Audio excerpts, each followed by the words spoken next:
¿Estamos? Ya, listo.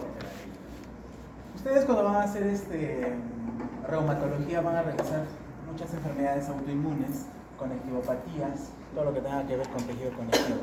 Artritis reumatoide, vasculitis, van a ver esclerodermia quizás, y una enfermedad bien común, nefritis lúpica, ¿no? Y se ve pacientes, ustedes van a ver también otras rotaciones, por eso consideré que este es un tema muy importante que tienen que conocer. Entonces, este es un formato de historia clínica del hospital, ¿no? Pueden apreciar, es una paciente de 21 años, ¿no? Femenino, procedente de consulta de medicina interna porque desde hace 10 días, antes de que ingresen por emergencia, ¿no? Presenta edema palpebral, ¿no? Asociado a edema en ambos pies, oliguria, motivo por el cual acude por consultor externo de donde han referido, ¿no?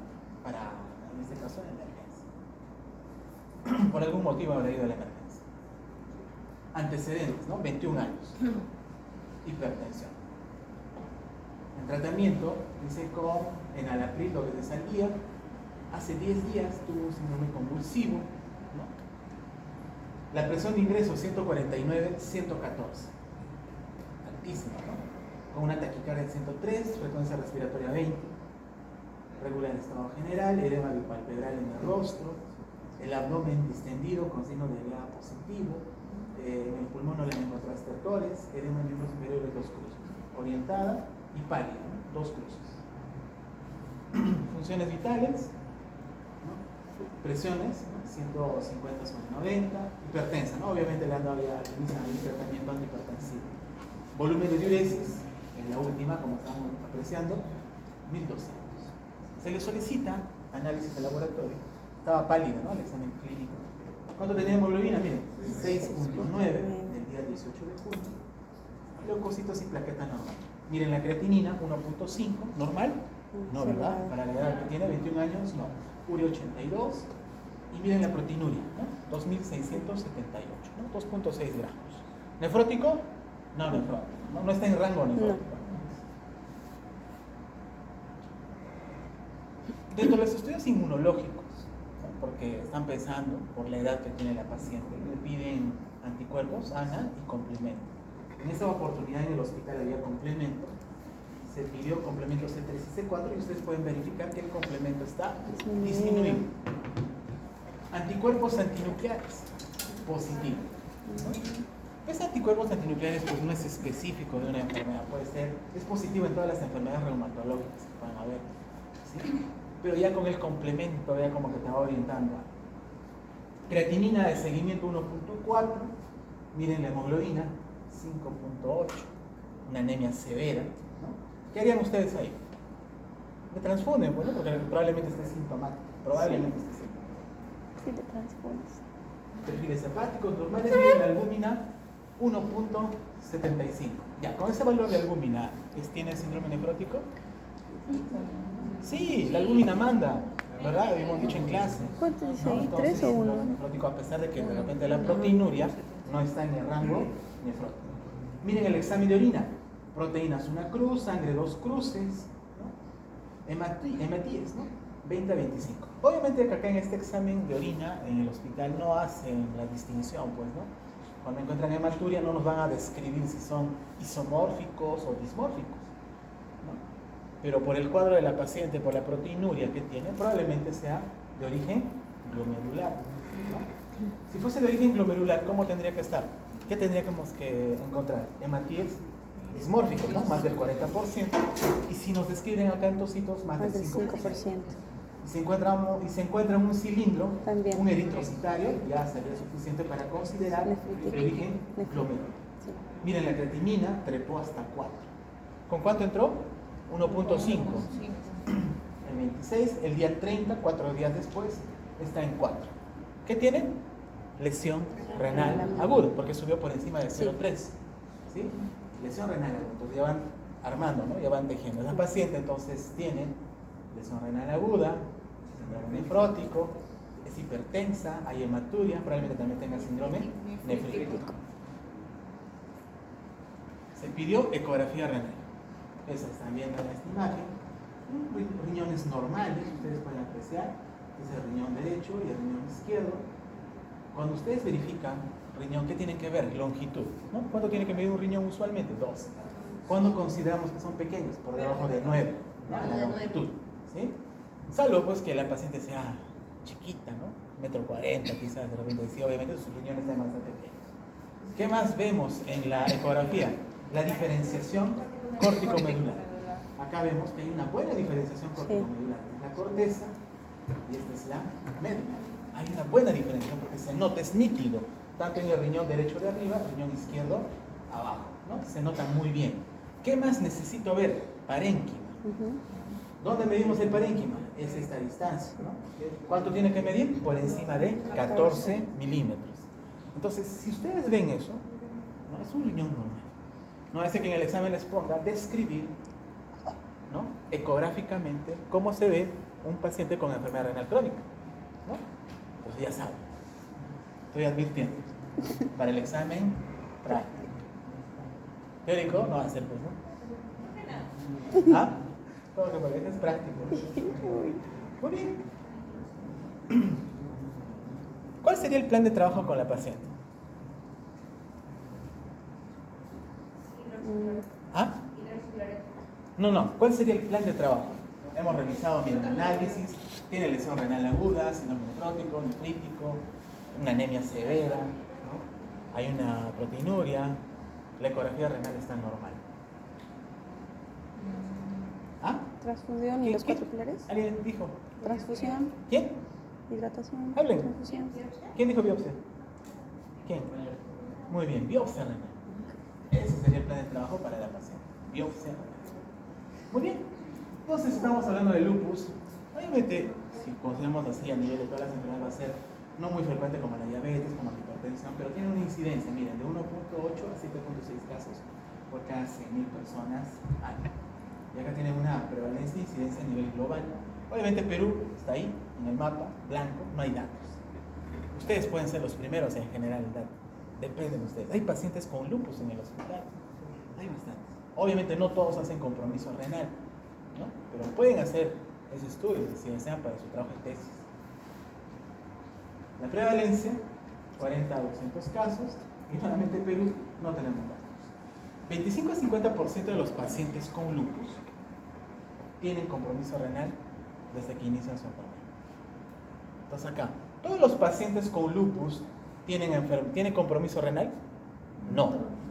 ¿Todos los pacientes que tienen nefritis lúpica tienen lupus? Sí. ¿No? ¿Se dan cuenta, no? La diferencia.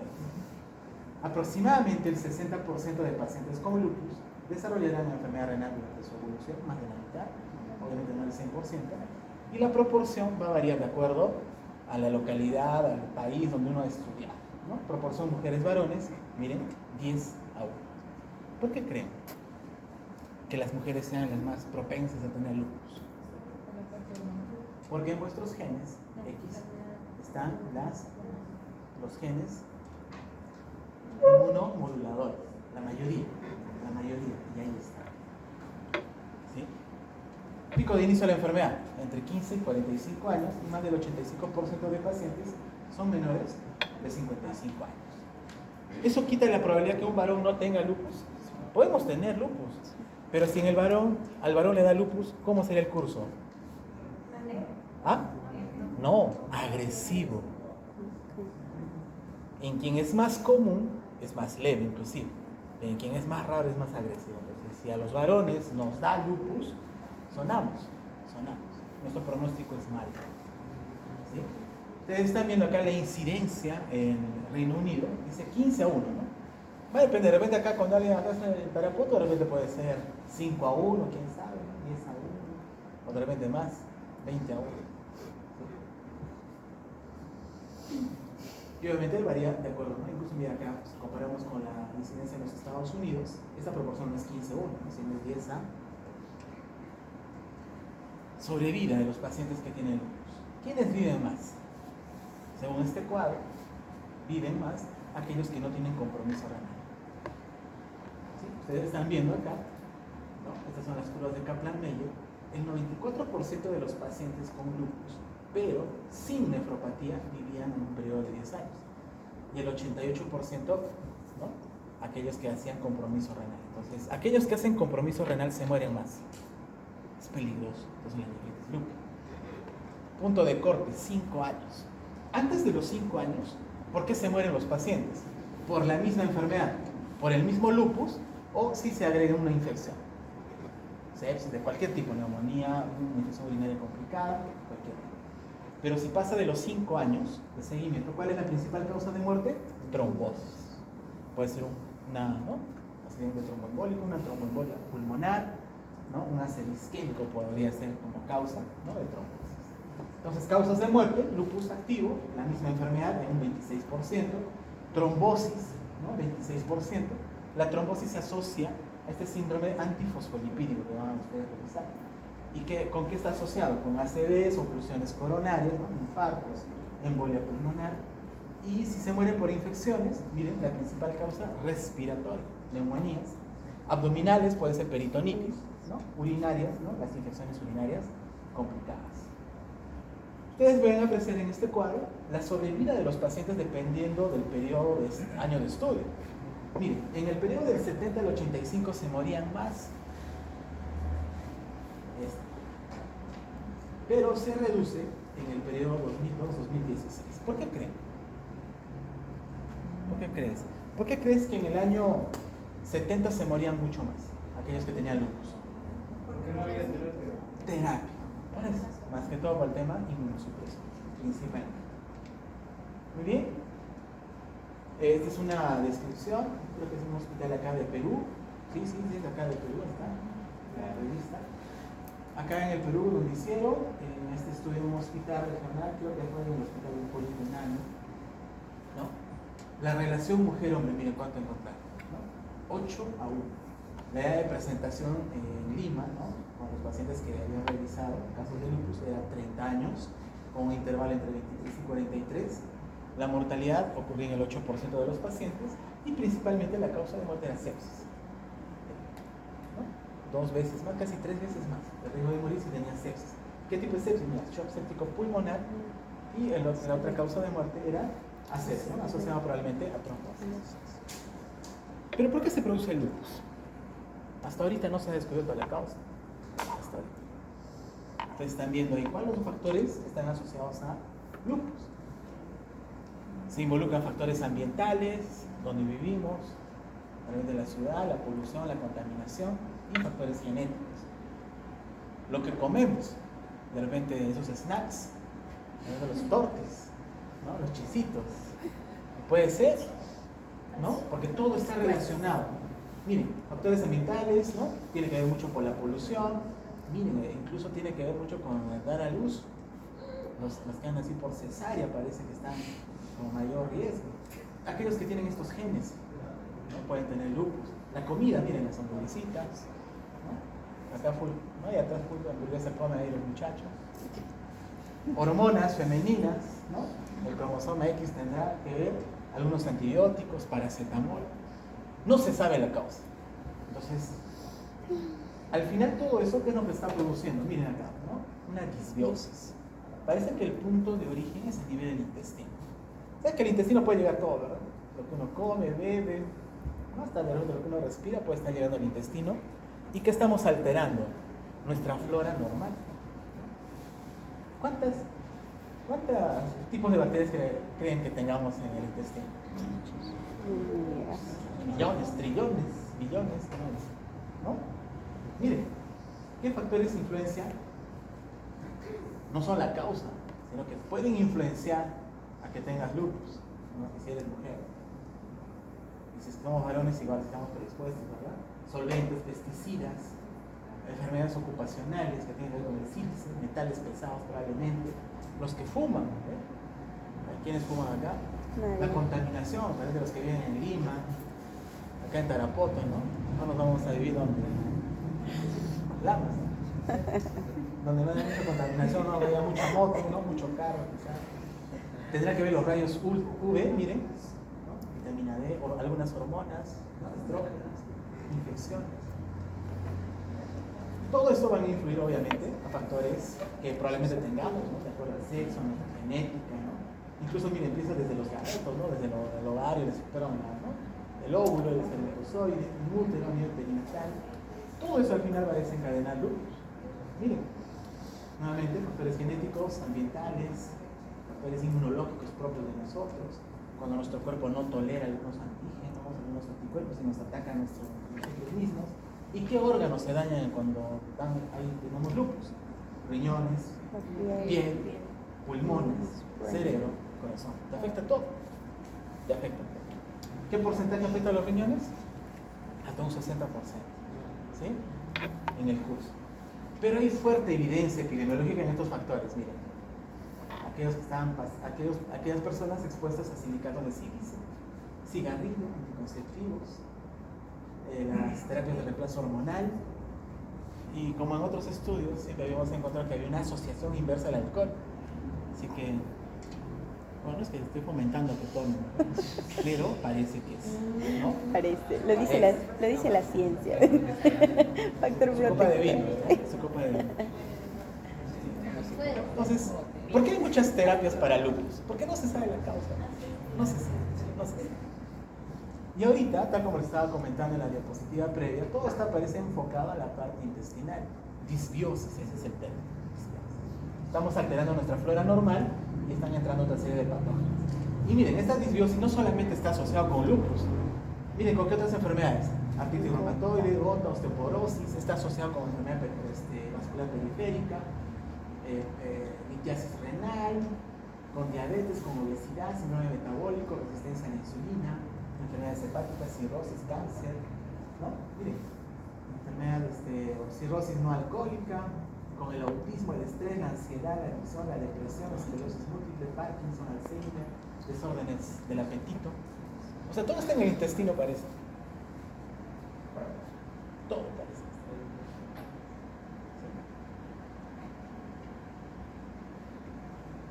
Intestino sano, intestino de un paciente con lupus.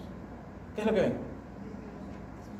En el intestino sano la barrera está íntegra, están los genes, con una dieta saludable, ¿no? Pero ¿qué pasa en aquel paciente que hace lupus? Algo pasó en su entorno, ¿no?, intestinal, y hay unos gérmenes que han estudiado, y ahí está marcadito en el cuadro. El gallinario, ¿sí? El enterococo gallinario. Parece que esta bacteria está asociada al desarrollo de nefritis lúpica. Claro, no es típica de la nefritis lúpica, no es la causa, porque si no, daríamos antibiótico y ya nadie tendría lupus. ¿Sí? Pero ¿qué pasa? Se altera, hay una disbiosis, aparece más una flora intestinal patógena, ¿no?, que destruye a las sanas, lo cual altera la barrera, ¿no?, los enterocitos se destruyen, desaparecen, hacen apoptosis y existe una translocación bacteriana. ¿Sí? Esta bacteria, Enterococo gallinario, pasa hacia el intersticio y viaja hacia el hígado. ¿No? Y acá, miren al hígado, y en el hígado activa una serie de sistemas, ¿no?, que, más que todo inflamatorios, que van a favorecer la expresión de genes relacionados con el interferón. ¿Y qué hace este interferón? Favorece la expresión de citoquinas derivadas de los linfocitos T helper 17. Han hecho inmuno, ¿verdad? ¿No? Ya, vamos. Y a la vez, también, este enterococo gallinario activa nuestras células B, los linfocitos B. ¿Qué hacen los linfocitos B? Los linfocitos B fabrican anticuerpos, ¿sí? Entonces, estos anticuerpos van a reconocer los antígenos de este enterococo, y como hay una reacción cruzada y con esta activación del interferón, al final se van a formar anticuerpos contra nuestros propios antígenos. Y esos van a formar antígeno-anticuerpo y van a viajar a cualquier lado. ¿Pueden viajar a dónde? Cerebro, corazón, pulmones, a los riñones. Y como es algo raro, nuestro sistema inmunológico trata de destruir eso. Y nos afectamos a nosotros mismos. Nuevamente, tiene que ver mucho la disbiosis, ¿bien?, enterocitos alterados. ¿Y qué germen es el que aparece? Nuevamente, el gallinario, ¿no?, famoso. Activa nuestra autoinmunidad. Hay una desregulación entre lo que son los linfocitos T reguladores y los linfocitos T helper. T helper 2, T helper 17. Y hay una sobreproducción de interleuquina 6, de la interleuquina 10 y del factor de necrosis tumoral y de gamma interferón. Todos ellos favorecen pues, un medio inflamatorio que nos va a alterar, ¿no?, el órgano donde se haya depositado esos inmunocomplejos.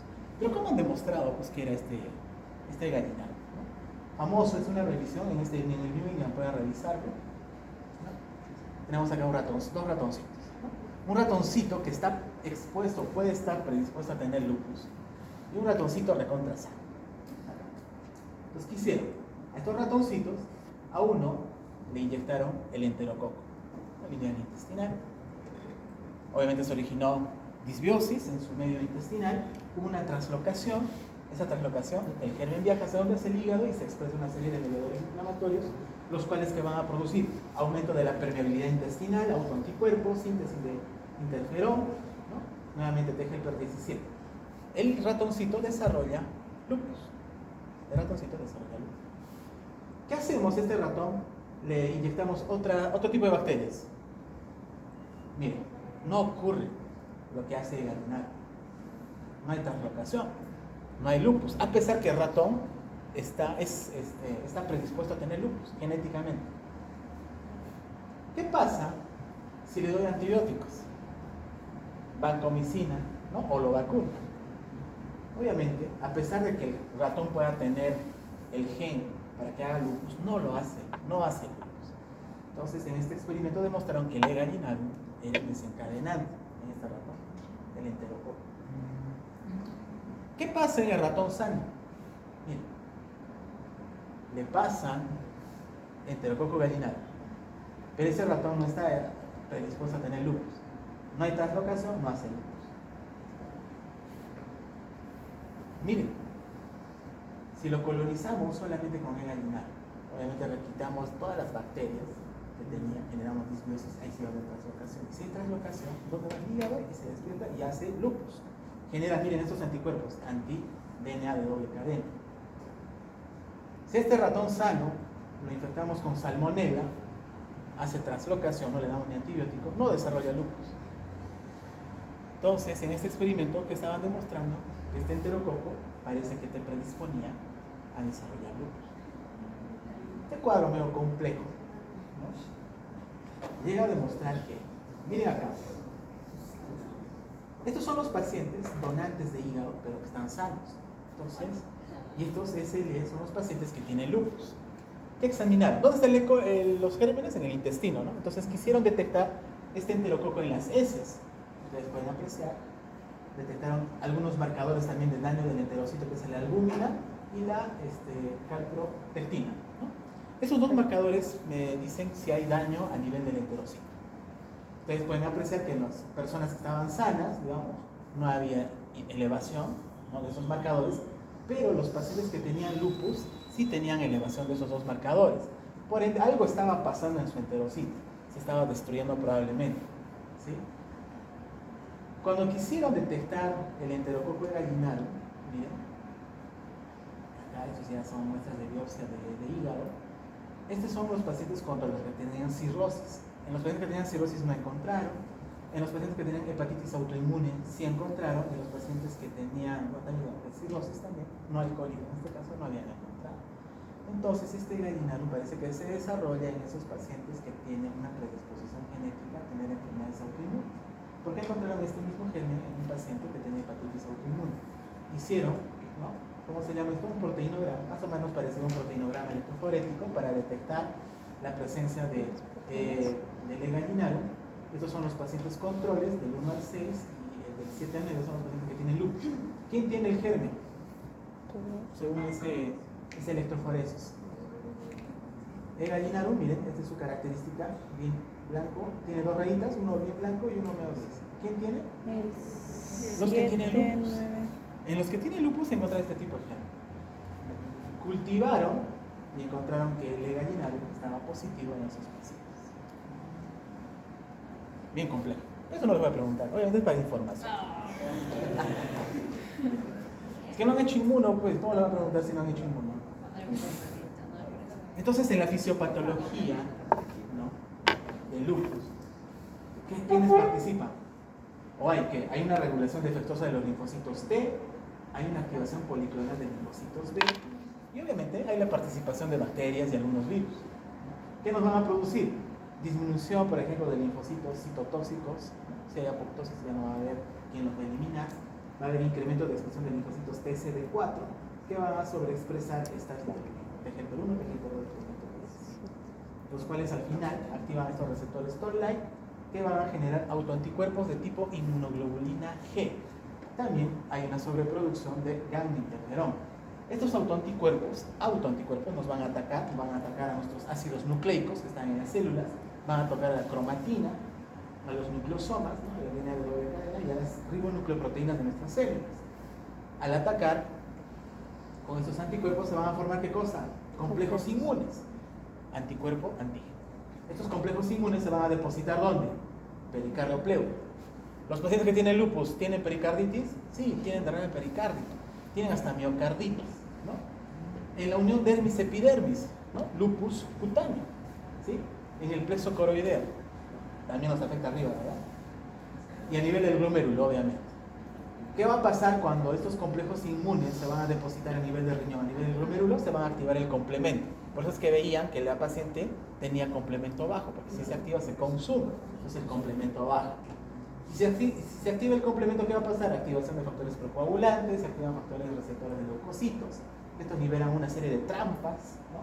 Los NETs, liberan enzimas proteolíticas y producen citoquinas. Al final, ¿qué se produce? Interferón alfa. Todo eso, un círculo vicioso para dañar ¿qué? Al glomérulo. ¿Paciente va a tener hipertensión? ¿La paciente tiene hipertensión? Sí, daña el glomérulo. Trastorno de coagulación para dañar el glomérulo. Y obviamente algunos otros son fuertes. En estas imágenes, no vamos a ahondar mucho, ¿sí? Hay depósitos de estos inmunocomplejos a nivel subendotelial, subepitelial, a nivel del mesángelo. Esta es la manera como progresa la nefritis lúpica. Al inicio, ¿no? Hay un depósito de complejos inmunes a nivel del glomérulo. Lo primero que se va a dañar es el glomérulo y una vez que progresa, al final hay un daño túbulo intersticial. Si se dan los dos casos, ¿qué van a producir? Nefritis lúpica, que nos va a llevar a ¿qué cosa? A enfermedad renal terminal. Eso sí tienen que saber, clínica, examen.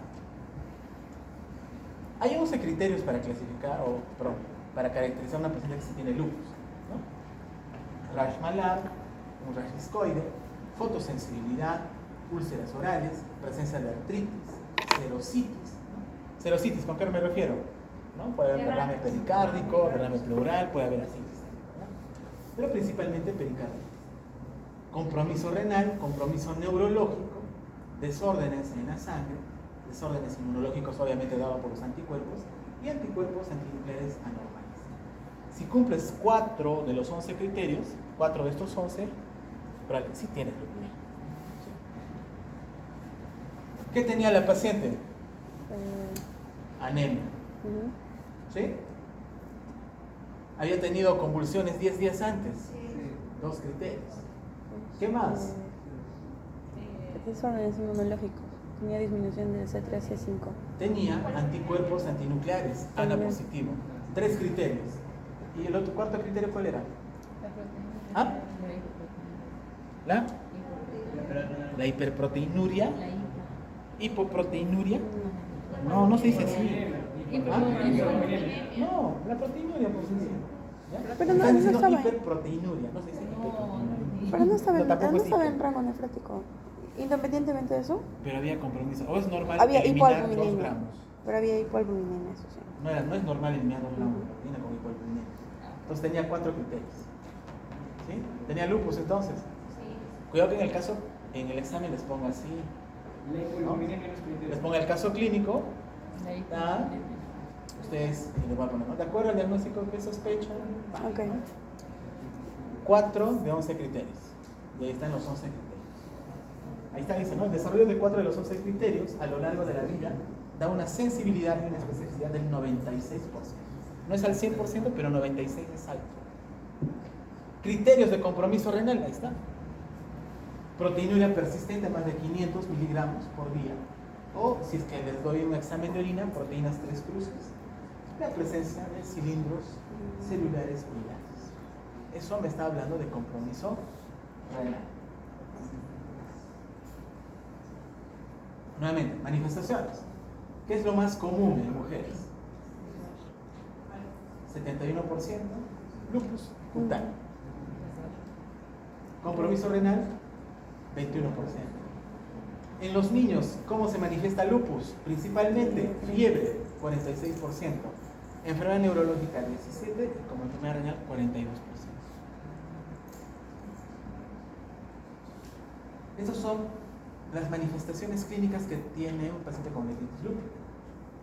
Miren, si comparamos por años, ustedes pueden apreciar que en el último periodo de 2002 a 2016 la principal manifestación de lupus son anormalidades en la orina, ¿no? Por casi 50%. 35% pacientes con síndrome nefrótico, 12.4% con síndrome agudo nefrítico y 3.4% una enfermedad renal progresiva, rápidamente progresiva, que nos va a llevar a diálisis.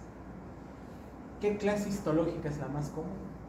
Miren, en todos los años, 51% la clase histológica 4. Cuando se biopsia, lo más común probablemente encuentran es una clase histológica de tipo 4. En varones, no vamos a hablar de nosotros, 10% en esta serie tuvieron lupus, varones. ¿En qué rango de edad? 31 a 40 años. ¿Cuál es la diferencia con las mujeres? El varón tiene mayor compromiso general, 56%. El varón hace más fiebre, a diferencia de las mujeres. ¿Quién pierde más peso? El varón. ¿Quién tiene más manifestaciones neurológicas?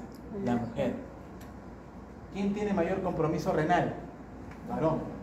Mayor compromiso cardiovascular, varón. Hipertensión arterial, el varón. ¿Quién tiene más signos de artralgias, artritis o manifestaciones dérmicas? Las mujeres. Pregunta examen.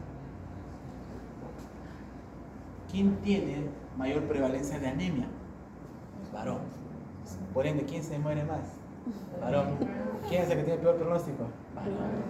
Porque a las mujeres es más artralgias, dermatitis, ¿no? Y el varón es más compromiso cardiovascular, más compromiso neurológico. Por eso nos morimos más rápido, pues nos da luz.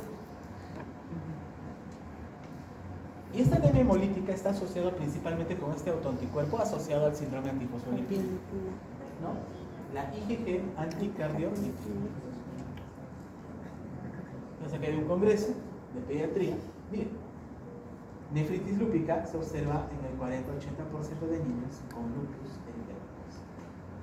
Los niños tienen un riesgo incrementado de compromiso renal, dice, 1.5 veces a 2.4 veces más que un adulto. Entonces los niños sí debutan más con compromiso renal que los adultos. Y obviamente los otros síntomas, ¿no? La fiebre principal. Son patrones histológicos, que hacen nefrólogo, que lo revisen. Glomérulo normal, cuando hay daño mesangial, cuando hay daño a nivel de los porocitos o daño endotelial. Y un daño rápidamente progresivo. Si es que es rápidamente progresivo, ¿cuál sería el tratamiento para dar? Urgente, para evitar que llegue a diálisis, corticoides. ¿No? Acá distintos patrones histológicos. Este es el más grave, miren. Se está como que empequeñeciendo y formando una serie de... Entonces, nefritis lúpica es una de las manifestaciones clínicas más graves de lupus en el momento del diagnóstico de lupus. 40-60% de los pacientes presentan deterioro de la función renal y 10 a 25% llegan a insuficiencia renal terminal. La sobrevida de los pacientes que tienen compromiso túbulo intersticial. Si hay mayor compromiso túbulo intersticial, te mueres más rápido si es que no tienes. ¿Cómo es el curso natural de la enfermedad de lupus? Al inicio tenemos una fase preclínica donde aparecen una serie de autoanticuerpos que son comunes a todas las enfermedades reumatológicas. Por ejemplo, el ANA. No necesariamente porque te salió el ANA positivo es lupus. ¿Sí? Puede ser artritis reumatoide, puede ser un síndrome mixto del tejido conectivo, puede ser una esclerodermia, puede ser un Sjögren, ¿no? Cualquier tipo de esas enfermedades inmunológicas. Pero una vez que se establece el curso clínico de la enfermedad, ¿qué es lo que están viendo? ¿Qué son esas puntitas que aparecen como fiebre? Son picos, ¿no? Son picos, digamos, de lupus. Son momentos en los que el lupus se activa Y esos momentos, mientras más momentos de activación tenga el lupus, el paciente tiene peor pronóstico. Entonces, ¿qué hay que hacer? Miren, que mientras más picos hay, miren cómo se va deteriorando los órganos, principalmente el órgano renal. Imagínense que sea el riñón, pues rápidamente va a llegar a diálisis. ¿Qué hacemos con el tratamiento? ¿Cuál es el objetivo del tratamiento? Evitar esos picos, esos flares, ¿no? Eso es lo que dice acá, exactamente. Nefritis activa. ¿Por qué se mueren? Un 25 o 26%, principalmente por el lupus. Pero si va progresando, probablemente este paciente con los años, con el seguimiento, a pesar del tratamiento, va a desarrollar ¿qué cosa? Infecciones que le van a llevar a la muerte. Puede desarrollar arteriosclerosis prematura, que también le va a llevar a la muerte, y la presencia también de tumores. Muy bien, la clasificación histológica, nefritis lúpica clase 1, son 6. La clase 1 hay poca evidencia de compromiso renal, parecieron cambios mínimos de la microscopía óptica. La clase 2 hay una hipercelularidad mesangial leve, ¿sí? ¿Y cómo se caracteriza clase 1 y clase 2? Miren, va a haber un título elevado de anticuerpos anti-DNA de doble cadena, el complemento sérico va a estar disminuido, pero el sedimento urinario está inactivo, o sea, no hay hematuria, no hay cilindruria, no hay leucocituria, es infrecuente la hipertensión arterial, la proteinuria es menos de 1 gramo, y la creatinina y la tasa de filtración son normales. Eso es lo que tienen los pacientes que tienen nefritis lúpica tipo 1 y tipo 2. La clase 3, obviamente es el lupus activo, el paciente ya empieza a presentar signos como hipertensión arterial, ya hay sedimento urinario activo, o sea, ya hay hematuria, hay cilindruria, hay leucocituria, ¿sí? Proteinuria más de 1 gramo, 25 a 35% van a tener síndrome nefrótico y la creatinina empieza a subir. La clase 4, que es la más común, ¿no? La más frecuente, tiene su clínica más significativa, más del 50% del glomérulo va a estar afectado, vamos a encontrar títulos elevados anti-DNA y el complemento sérico disminuido, el sedimento urinario va a tener hematuria más cilindros celulares, el 50% tiene síndrome nefrótico, y obviamente lo típico de un síndrome de hipertensión arterial y azón. La clase 5, hipertensión arterial, ASOM, síndrome nefrótico, y acá sí tienen alto riesgo de desarrollar trombosis de la vena renal y embolia pulmonar. Pero la hipertensión era más crítica. ¿Perdón? La hipertensión y la ASOM eran más críticos. No, sí, pero depende de las clases histológicas. Una membranosa es más nefrótica. Por eso estamos dividiendo. De todas las clases histológicas, ¿cuál es la más frecuente? La 4, ¿no? Que es una glomerulitis proliferativa. La 5 ya es un poquito más avanzada, pero es una tipo membranosa, y esa es su característica clínica. Miren, los niveles de complemento sérico y los anticuerpos anti-DNA usualmente están. Pregunta. Nefritis lúpica silente, ¿qué es eso? Silenciosa.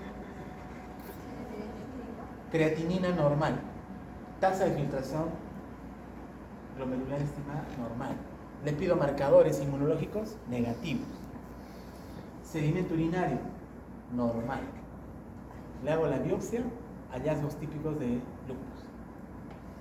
Esta es nefritis lúpica silente, paciente sin evidencia clínica de compromiso renal a pesar de que en la biopsia se encuentran lesiones proliferativas activas. Hemos tenido un caso en el hospital en eso. Todo negativo, ANA normal, anti-DNA normal, complemento normal, sedimento urinario normal, solamente sí había proteinuria, pero no estaba en rango nefrótico. Le hicimos biopsia, lupus. Nefritis lúpica, silente. ¿Hicieran biopsia sospechando del lupus por los otros No, criterios? sospechando algo otra enfermedad. No, que el anatomopatólogo ya te dice lupus. ¿Qué piden? ¿Qué estudios serológicos se piden? ANA, ¿verdad? Para monitorizar la enfermedad, ANA, anticuerpos antinucleares y anticuerpos anti-DNA. Acá, pregunta exacta. Los ANA son muy sensibles para detectar lupus, sensibilidad, pero no son específicos de lupus. ¿Qué significa? Si me sale el ANA positivo, puede ser lupus. Tengo que hacer otra prueba para confirmar. En este caso, para confirmar, ¿cuál sería? Anti-DNA. Porque anti-DNA sí es específico de lupus. Entonces los anticuerpos dirigidos contra el ADN de doble cadena son el marcador más específico pero menos sensible y se encuentra, dicen, en el 75% de pacientes con lupus activo no tratado. Tienen alta avidez por el complemento, obviamente nuevamente el complemento bajo, ¿no? Y títulos elevados de anticuerpo anti-DNA se encuentran o se correlacionan muy bien con la actividad clínica de lupus. Les van a hablar del perfil ENA cuando vean lupus. En el perfil ENA hay una serie de anticuerpos: anti-SMID, anti-RNP, ¿no? Anti-SMID es muy específico de lupus. Anti-RNP es de otras enfermedades reumatológicas, principalmente del tejido conectivo. Entonces, ANA, anti-DNA y anti-SMID, ¿no? Anti-RO, parte del perfil, ¿no? Anti-ROSA, ¿hay anti-ROSA? Solamente está en el 25 a 30% de pacientes con lupus. Anti-LA, ¿qué? Miren, 5 a 15%. Son muy bajos, ¿no? Muy bajos de sensibilidad. No son específicos de lupus, pero sí se pueden encontrar estos anticuerpos en Sjögren, por ejemplo. Cuando hagan reumatología, ya saben, ¿no? Anti-RO, anti-LA, Sjögren. Puede ser lupus, sí, pero en pequeño porcentaje. Neurolupus, miren. Los pacientes con lupus pueden desarrollar anticuerpos contra las histonas, células endoteliales, fosfolípidos y receptores de aspartato. También pueden desarrollar ANCA. Los niveles de complemento, ¿cómo están en el lupus? Disminuidos, ¿no? Incluso te dicen, se suelen disminuir antes de un brote clínico de lupus. O sea, si estás monitorizando y ves que el complemento baja, ya te está anticipando que esa paciente va a ser un pico. Es igual que la nefropósito grande. ¿Ah? Es igual que la nefropósito grande. No. No, dice no. Ay, mi amigo. Bien, los niveles de complemento total y de C3 pueden estar disminuidos en ausencia de enfermedad sistémica renal activa en pacientes que tienen afectación dermatológica. Ajá, esto. Miren, BDRL positivo. Paciente con lupus, le pides BDRL y sale positivo, pero es un falso positivo. Pero ese falso positivo te puede indicar que esa paciente tiene anticuerpos antifosfolípidos. Entonces, lupus, paciente con lupus, le pides BDRL, si su BDRL está positivo, no significa que tiene sífilis, ¿no? Falso positivo, pero sí te está orientando que tiene probablemente un síndrome antifosfolípido. Asociado con trombosis, pérdidas, ¿no? Abortos, Sí. trombosis y demás. ¿Hay lupus inducido por medicamentos? Sí, ahí está. ¿Qué medicamentos inducen? Miren, la rifampicina. ¿Dónde utiliza rifampicina? El té. Debe ser, no se olvide. Ay, Hidroclorotiazida, ¿dónde utiliza? En nefro. sí. En sobrecarga Hídrica. Nitrofurantoína, ¿en qué utilizan? ¿Ah? En infecciones urinarias. ¿Dónde utilizan betabloqueadores? En cardio. En HTA, ¿verdad? Ajá. Diltiazem, Ay, ¿dihidropyridínico o no dihidropyridínico? no, ¿No? No. ¿Qué podrían encontrar en esos pacientes que tienen, bueno, no, son full medicamentos, ¿no? De repente en ese momento no te acuerdas, puedes decir, de repente por ahí, este lupus ha sido inducido por medicamento. ¿Cuál es su clínica? Mire, el paciente va a cursar con fiebre, rash, mialgias, artralgias, artritis y serositis. No hay compromiso renal ni neurológico. Tú pides anticuerpos antihistona, sale positivo, entonces te estás frente a una nefritis inducida por medicamento. Indicaciones de biopsia. ¿La paciente tiene indicación de biopsia? Está bien. Proteinuria más de 500 miligramos en 24 horas. ¿Cuánto tenía de proteinuria? 2 gramos. Entonces, indicación de biopsia cuando la proteinuria está por encima de 500 en 24 horas, cuando hay anormalidades en el sedimento urinario. Por ejemplo, presencia de dismórficos, ¿no? Cilindros eritrocitarios o cilindros leucocitarios, concomitante con presencia de proteinuria. Y si es que hay un daño renal secundario a lupus, hacemos biopsia. Una de las clases histológicas va a dar. ¿Cuál es la más común? La 4. La 4 está acá. Es una nefritis lúpica proliferativa. Tratamiento. Uy, tiene que aprenderlo de memoria esto. No. Miren, hay diferentes tratamientos. Desde leve, una nefritis lúpica moderada, una nefritis lúpica severa, ¿no? En todos, ¿qué hay? Hidroxicloroquina. Esa es la base del tratamiento, la hidroxicloroquina. En todos, ¿qué hay? ¿Ese qué es? Glucocorticoide. ¿No? Vía oral endovenosa. Puede haber metotrexate, inhibidores de calcineurina, micofenolato, ciclofosfamida, rituximab. Eso va a depender de acuerdo a cómo elijan ustedes su especialidad. Objetivos del tratamiento. ¿Cuánto tiempo es el tratamiento? Hay dos partes, hay dos fases. Una fase de inicio y una fase de mantenimiento en el tratamiento para el lupus. El paciente llegó por primera vez como el caso clínico. Entonces hemos detectado que es lúpica. Tenemos que darle tratamiento. Entonces vamos a darle tratamiento de inicio. ¿Cuánto tiempo es el tratamiento de inicio? 6 meses. No es una semana, 2 semanas, son 6 meses de inicio. Y luego viene la terapia de mantenimiento, desde los 6 meses hasta el segundo, tercero, cuarto año, dependiendo cómo esté su enfermedad. ¿Qué tenemos que...? ¿Cuál es el objetivo del tratamiento? Un curso natural de la enfermedad, ¿qué pasa? Tiene picos, ¿verdad? Tiene picos. Sí, disminuye. Entonces, tratar de evitar esos picos, para evitar que llegue a diálisis, ¿no?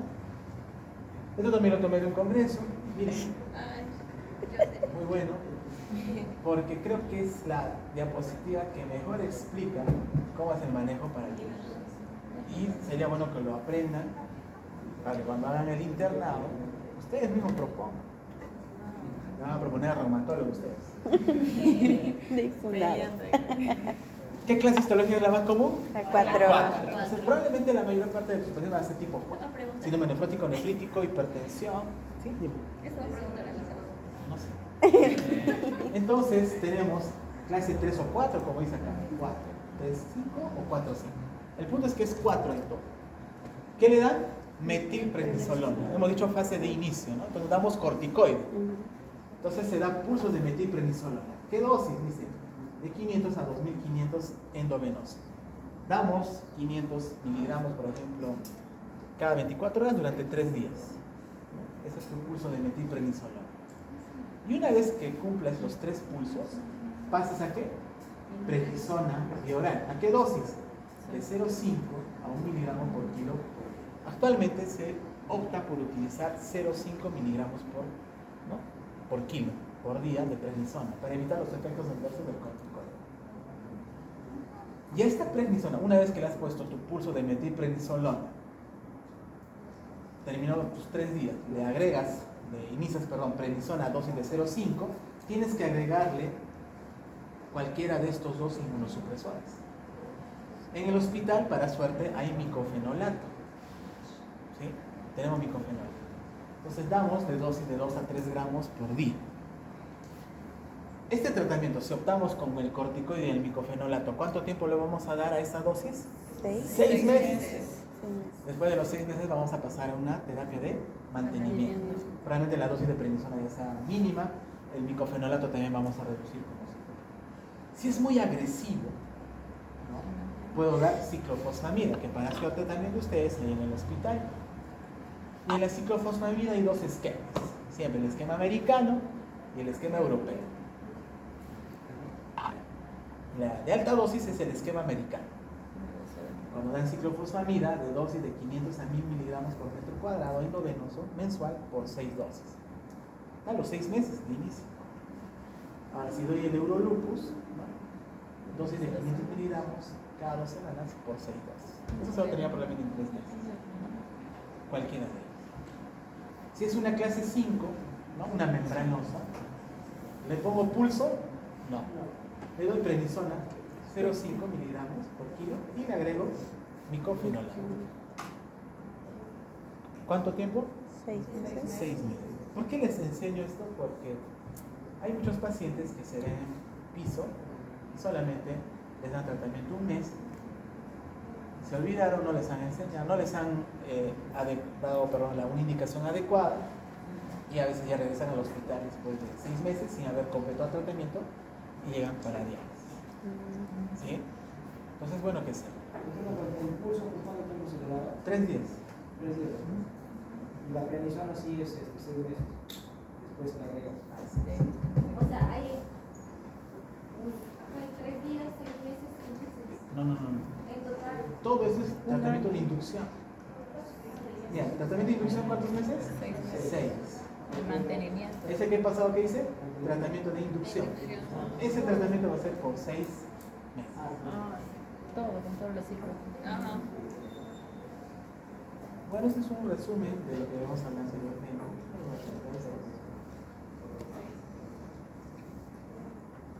Con el corticoide, les decía, ¿no? Dosis bajas. 0,5, ¿no? miligramos por kilo por día. Y acá se ve más o menos cómo ustedes cada semana van a ir bajando la dosis hasta llegar a una dosis mínima, ¿no? De 2,5 miligramos por día. Doctor, ¿de qué depende que el lupus entre en remisión? Ahorita vamos a ver. Pues justo lo que la doctora preguntaba. ¿Cómo sabemos si el lupus ha remitido? Entonces se habla de estas definiciones. Remisión completa o remisión parcial, paciente que no responde o recaído. Cuando hablamos de remisión completa, o sea, a los 6 meses de tratamiento de inducción, la proteinuria bajó por debajo de 500 miligramos en 24 horas. Sedimento urinario inactivo, albúmina sérica por encima de 3,5. Ahí se habla de remisión completa. ¿Nuestro paciente con cuánto empezó? Con 2 gramos. Si va bien con el tratamiento, a los 6 meses y está una proteinuria de control de 300, entonces tú puedes decir que ha hecho remisión completa. Remisión parcial. Cuando mire la proteinuria está entre 0,6 y 3,5 gramos. No se redujo totalmente la hematuria y hay hipoluminemia. Cuando se dice que no responde, cuando hay ausencia de remisión completa o remisión parcial. Estas son las metas de tratamiento. A los 3 meses, ¿qué espero encontrar en el paciente con lupus, a quien le he dado tratamiento? Que mejore proteinuria y que normalice tasa de filtración. A los 6 meses espero que mi paciente tenga remisión parcial y a los 12 meses remisión. Pero hay pacientes que le hacen 4, 5, 6 años. Inclusive hasta implante de trasplante de riñón. Claro, tienes. Tratamiento de mantenimiento, ¿cuánto tiempo? Después del 6.º mes hacia adelante, ¿verdad? Puede ser 1 año, 2 años. ¿Qué tratamiento de mantenimiento van a dar? ¿Ahí se acuerdan? ¿De qué? De los YECAS, antiproteinúrico. ¿Se acuerdan de los antagonistas de los receptores de mineralocorticoides? Esteroideo o no esteroideo, puede ser espirona o finerenona. Y SGLT2, agentes antiendotelinas, eso sí no tenemos acá. Siempre hidroxicloroquina, no se olviden. Y manejar factores de riesgo cardiovascular. Hay que ver que baje de peso, controlar la presión, que no fume, una dieta baja en sal y que haga actividad física. Y en tratamiento inmunosupresor, para tratamiento de mantenimiento, corticoides, miren, seguimos, ya pero con dosis mínimas de 2,5 por día. Micofenolato, miren, acá incluso le dan hasta por un lapso de 3 a 5 años. O sea, el tratamiento de lupus es bien largo, ¿sí? Es larguísimo. Azatioprina, puede ser, y otra serie de inmunosupresores. Nuevas terapias, un montón. Bueno, no es el objetivo de la clase. ¿Preguntas? ¿Alguna pregunta? Todavía no hay ningún. ¿Ah? En el caso del trasplante de riñón, o sea, ¿en qué caso cuando no hay ningún tipo de respuesta? No, ahí no puedes hacer. Tienes que apagar el lupus para que puedas hacer trasplante. Está inactivo el lupus. O sea, lo inactivo hago el trasplante y post-trasplante. Sí, ¿Y puede remitir? Sí, puede. Los cilindros celulares se refiere a qué tipo de cilindros. Eritrocitarios, leucocitarios.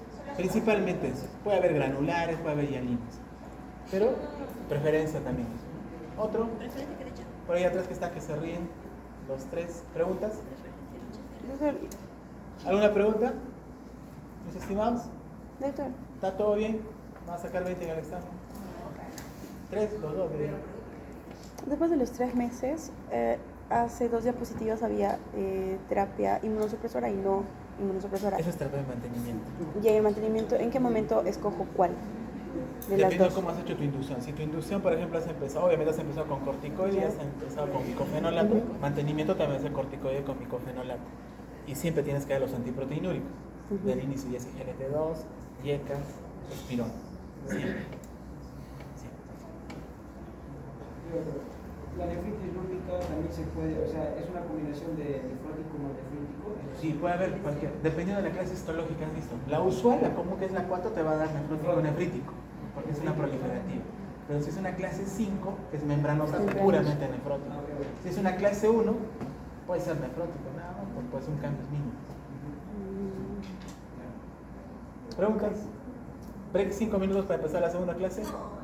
De frente.